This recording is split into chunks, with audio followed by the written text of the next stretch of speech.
Mention the word cheerleading, and the first response from a sports fan is usually a sarcastic laugh with exaggerated eye rolling and comments slamming the legitimacy of the sport, usually falling close behind.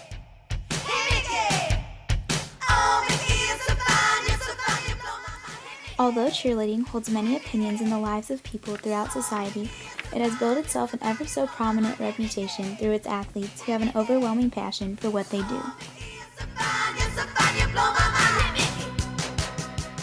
Beginning with the development of the sport to the present day, cheerleading has extended to not just being on the sideline at a Friday night football game, but to impressive competitive events across the nation.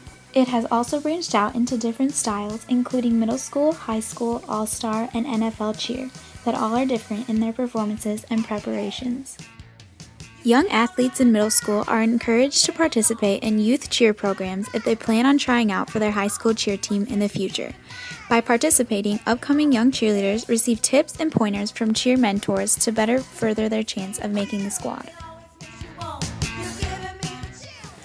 For high school cheerleading, tryouts take place in the summer leading into 9th grade, when aspiring cheerleaders get to see if they have what it takes to make the squad. They are either placed on a junior varsity or varsity team depending on their skills. Their season begins with football season, also known as sideline season. The cheerleaders practice 3 to 4 days a week for the upcoming Friday night football game, where they perform cheers, chants, jumps, and stunts that they have perfected during the practices in the week prior in order to encourage their players to victory. The season that follows is a competitive season, which requires a second round of tryouts. These athletes perform complex routines in front of judges against different schools. However, in the state of Michigan, squads perform 3 rounds without the use of music, consisting of vocals, motions, jumps, and stunts. In order to be a part of an all-star cheerleading squad, a serious athlete must attend several rounds of tryouts, which are open to all ages. The effort put into such teams outweighs the stress put into a team on the high school level. The All-Star season includes only a year-round competition season. During this time, specifically hand-picked teams practice 6 to 7 days a week to learn complex routines for their upcoming competitions. The advancement of certain teams can help put them in place to attend major competitions like nationals or even worlds. Cheerleaders that involve themselves with college and NFL cheerleading receive less input from their coaches, creating a more independent environment. College cheerleaders experience cheer seasons much like those on the high school level. First, they take part in a football season, and then their final season is a competition season, however, only attending 1 to 2 competitions the whole season. The NFL cheer season is only during the NFL football season. The minimum age for NFL cheer is 18, when any cheerleader can try out for any team they wish, including my favorite, the well-known Dallas Cowboys cheerleaders, known as America's Sweethearts. The signature short skirt uniform is not the only thing that these cheerleaders have in common through the different types of cheerleading.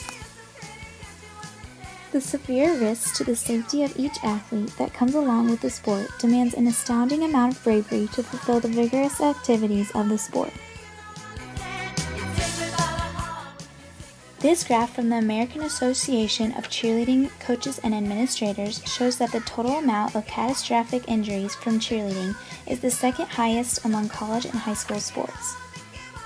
Unfortunately, I experienced such an injury during my senior year in high school on the varsity cheer team.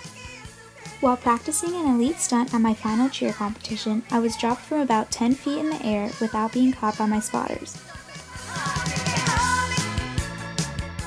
After being rushed to the hospital and given many x-rays and CT scans, the doctors had found that I had broken my T9 vertebrae of my spine.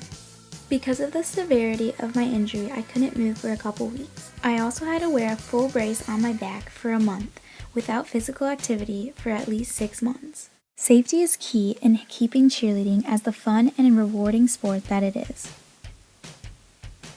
Although cheerleading hasn't been given the respect it deserves in the past, its determined athletes, demanding practice hours, and the astounding bravery needed have changed the opinions of many as well as the lives of its cheerleaders in and out of their uniform.